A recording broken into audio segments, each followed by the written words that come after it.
Donc la question qui est posée aujourd'hui, elle est posée aux Américains, c'est de riposter. Alors de riposter de manière graduée, proportionnée, mais c'est de riposter. Si les États-Unis laissent passer la mort de 3 soldats imputables directement ou indirectement à l'Iran, eh bien l'Iran fera une provocation supplémentaire.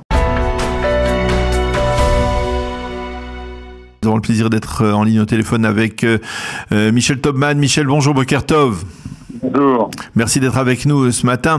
Vous êtes, plus besoin de vous présenter, mais on va le faire quand même. Vous êtes journaliste, écrivain, spécialiste du dossier iranien. Et bien entendu, nous vous avons sollicité parce qu'il se passe beaucoup de choses dans ce dossier iranien, en particulier hier, pas plus tard qu'hier, cette attaque assez inattendue, hein, ou peut-être que vous allez nous dire qu'elle est elle était peut-être prévisible, de milices iraniennes contre une base de l'armée américaine dans l'extrême est de la Jordanie, pas loin de la frontière avec l'Irak et avec la Syrie. Expliquez-nous comment on doit interpréter cette attaque et que doit faire l'Amérique par rapport à cela. Alors écoutez, d'abord, je pense qu'il faut être clair sur une chose, c'est que toutes les milices iraniennes ne sont pas aux ordres tactiquement du guide Khamenei. C'est-à-dire que elles sont toutes dépendantes stratégiquement, logistiquement, financièrement de l'Iran, mais chaque décision n'est pas prise directement à Téhéran. Elles ont une certaine autonomie. C'est le cas aussi pour les Houthis. Il y a des commandants qui agissent parfois par eux-mêmes, mais globalement, une fois qu'on a dit ça, ça s'inscrit dans une stratégie de tension.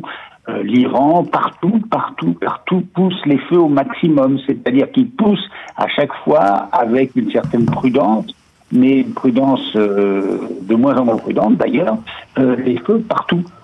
Contre Israël, contre les États-Unis, et je dirais même contre le monde occidental, parce que ce qui se passe aujourd'hui avec les Houthis, c'est une provocation, pas seulement contre Israël et contre les Américains, mais contre l'ensemble du monde occidental. Je dirais que c'est une mise en cause de la liberté de navigation, de la liberté du commerce mondial.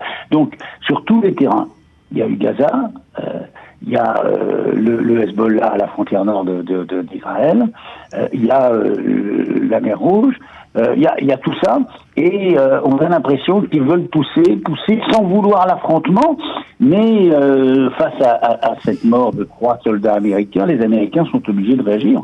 Le président Biden ne peut pas réagir. Alors il y a effectivement, si on lit la presse ce matin, il y a des réactions du côté américain. Il y a en particulier les républicains qui demandent à Biden de mener une réaction musclée. Il y en a qui proposent de frapper la direction de l'Iran. Est-ce que c'est un scénario possible? Parce que depuis le 7 octobre, on parle beaucoup du Hezbollah, on parle beaucoup des menaces, on parle beaucoup du bras avancé de l'Iran, mais on n'arrive pas à savoir si l'Iran veut un véritable embrasement régional. Est-ce que cet élément que l'on peut considérer comme une sorte d'incident grave est peut-être le reflet d'une volonté iranienne justement de faire monter, on va dire, la tension? Alors écoutez, c'est très difficile de répondre à cette question parce que il n'y a pas une volonté qui est déterminée ad vitam aeternam. Ce qui est clair, c'est que la raison d'être de la République islamique d'Iran, c'est un peu comme celle du mouvement communiste international et de l'Union soviétique dans les années 20 et les années 30, c'est de répandre la révolution islamique dans le monde entier. Donc, essayer de libérer Al-Quds, de libérer Jérusalem. Donc, c'est leur raison d'être. C'est ce qu'il y a dans le fond de la tête des commandants, de chacun des commandants, des gardiens de la Révolution. Et puis, face à ça, il y a autre chose. Il y a le réalisme politique, le pragmatisme et la volonté de sauvegarder le régime. Donc, ils avancent prudemment, mais en fonction des rapports de force. Vous savez, comme quand vous avancez à petits pas dans une pièce noire, vous faites un pas, puis un autre pas, puis un autre pas, et si vous vous heurtez à aucun obstacle, vous continuez d'avancer. Donc, la question qui est posée aujourd'hui, elle est posée aux Américains, c'est de riposter. Alors de riposter de manière graduée, proportionnée, mais c'est de riposter parce que si les États-Unis laissent passer la mort de 3 soldats imputables directement ou indirectement à l'Iran, eh bien l'Iran fera une provocation supplémentaire. Okay. Donc, alors après, vous savez, moi je me souviens de la plupart des experts qui, le 22 février 2022, disaient la Russie n'attaquera jamais l'Ukraine. La Russie n'attaquera jamais l'Ukraine, ils n'ont pas intérêt. Mais en même temps, on voyait l'Ukraine encerclée par des troupes, par des dizaines de milliers de soldats et des tanks russes, et on disait non, c'est pas possible. Là, on est un peu dans la même situation, c'est-à-dire on peut rationnellement dire ils n'ont pas intérêt, ils ne veulent pas, etc. Et en même temps, ils ont l'impression d'avoir le vent en poupe, parce qu'il y a aussi sur le terrain du nucléaire où ils avancent à grands pas. Pendant qu'on parle de Gaza, les centrifugeuses tournent à plein régime, et aujourd'hui, eh bien, la question de l'arme atomique pour l'Iran, je dirais qu'elle est réglée. C'est-à-dire qu'ils ont aujourd'hui la capacité de fabriquer une arme atomique.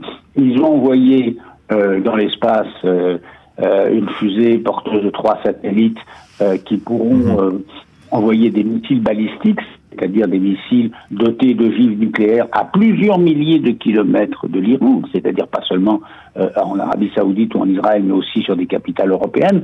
Donc les Iraniens poussent sur tous les terrains, tout en essayant d'éviter l'affrontement, la guerre réelle, conventionnelle, brutale face à Israël et face aux États-Unis, puisque les États-Unis, depuis le premier jour, sont là. Et tout cela se passe sans que l'on ne se préoccupe particulièrement de savoir si l'Iran poursuit sa course à l'armement nucléaire. Ben oui, vous savez, la course, elle est très avancée parce que finalement, les deux voies pour empêcher l'Iran d'avoir l'arme nucléaire ont échoué. La voie de la négociation, de l'accord sur le nucléaire de 2015, qui était très imparfait, mais qui est loin existait et qui contenait des choses. C'est-à-dire qu'il y avait des contrôles de la part de l'Agence internationale de l'énergie atomique. Trump s'en est retiré. Il a mis en œuvre la voie des sanctions, et les sanctions n'ont pas marché. On le voit d'ailleurs, puisque le fait que les Iraniens soient aujourd'hui capables d'envoyer des satellites dans l'espace, ça c'est la preuve de l'échec des sanctions. Donc aujourd'hui, il n'y a pas de voie militaire. On n'imagine pas une opération militaire de grande ampleur contre les sites nucléaires de l'Iran, et qui de toute façon ne pourrait pas éradiquer ce programme nucléaire.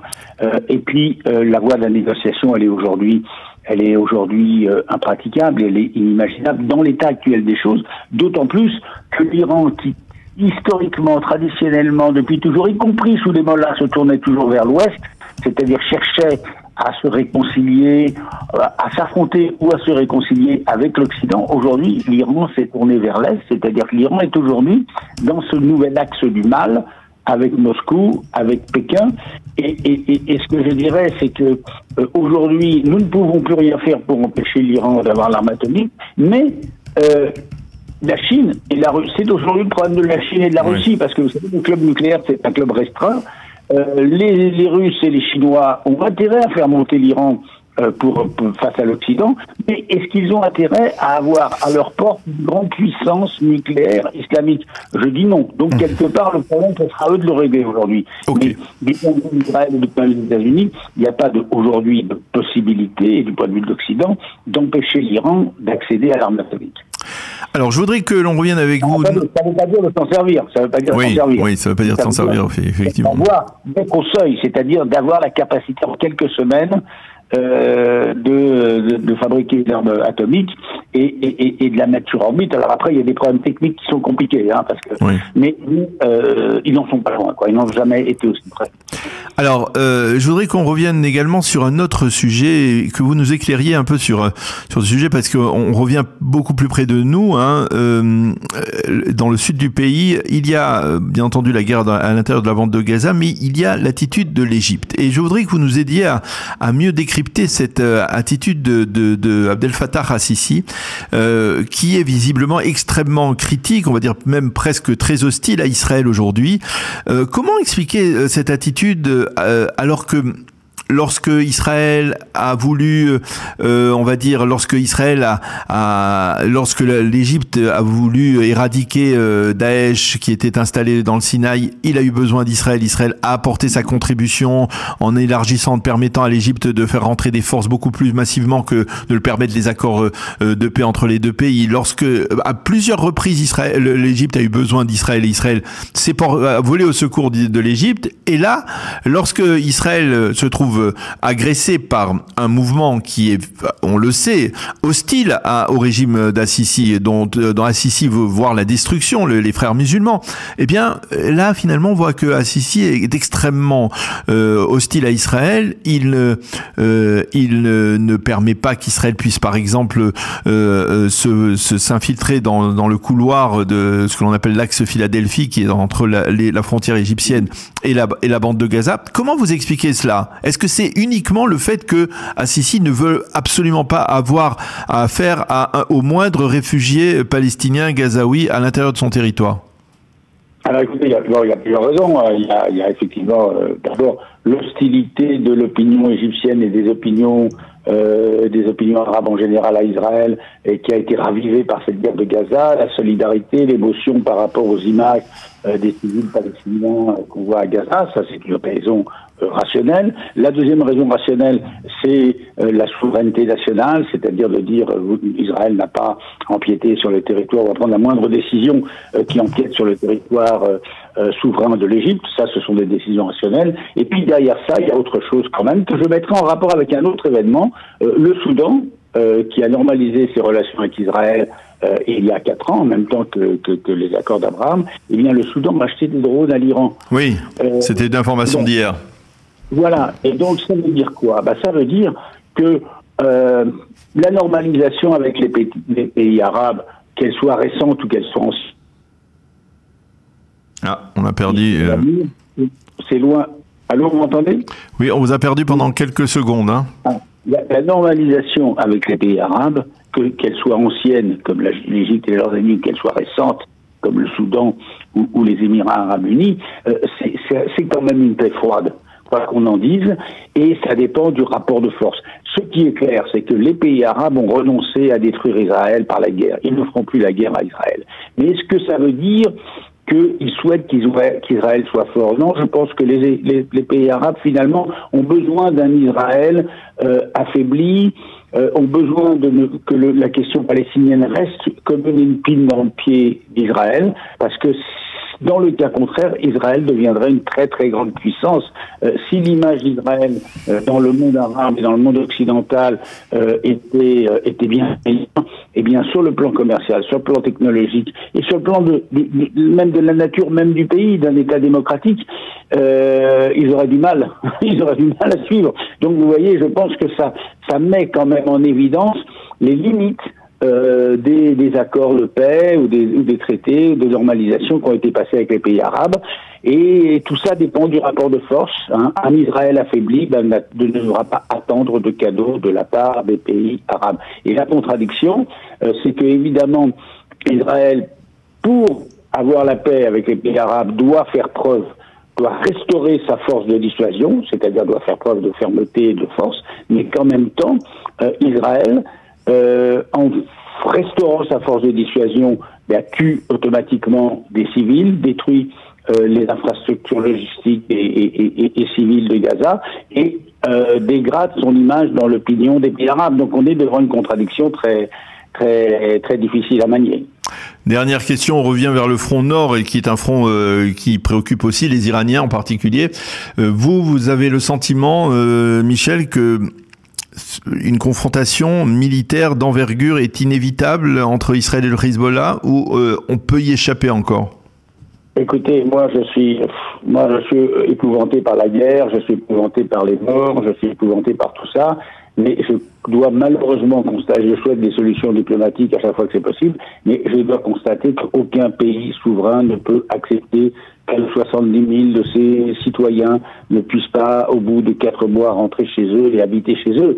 Et que ça, c'est la donnée essentielle, et que Israël ne peut pas accepter ne peut pas accepter que le Hezbollah continue de tirer à l'intérieur du territoire d'Israël, du territoire légalement, internationalement reconnu d'Israël. Là, on ne parle pas de territoire occupé. Donc, le Hezbollah, donc l'Iran, pousse Israël à la guerre. Et s'il n'y a pas de solution diplomatique, qui ne serait que provisoire dans les jours qui viennent, je ne vois pas comment on pourrait éviter un affrontement militaire de grande ampleur. Et c'est peut-être cet affrontement militaire de grande ampleur, plus que la guerre de Gaza, qui est une guerre compliquée à mener à l'intérieur d'une ville, à l'intérieur de souterrains, etc. C'est peut-être cette guerre de grande ampleur qui restaurera la force de dissuasion d'Israël et qui peut-être permettra de mieux négocier une sortie de Gaza. Eh bien, Michel Thoman, merci beaucoup d'avoir accepté de répondre à nos questions sur cette tension, on va dire régionale, qui règne au Proche et Moyen-Orient depuis donc l'extrême est de la Jordanie, près de l'Irak et de la Syrie, et jusqu'à nos frontières, bien entendu, dans le sud et dans le nord. Merci d'avoir accepté de répondre à nos questions. Bonne journée, Michel. À bientôt. Bonne journée.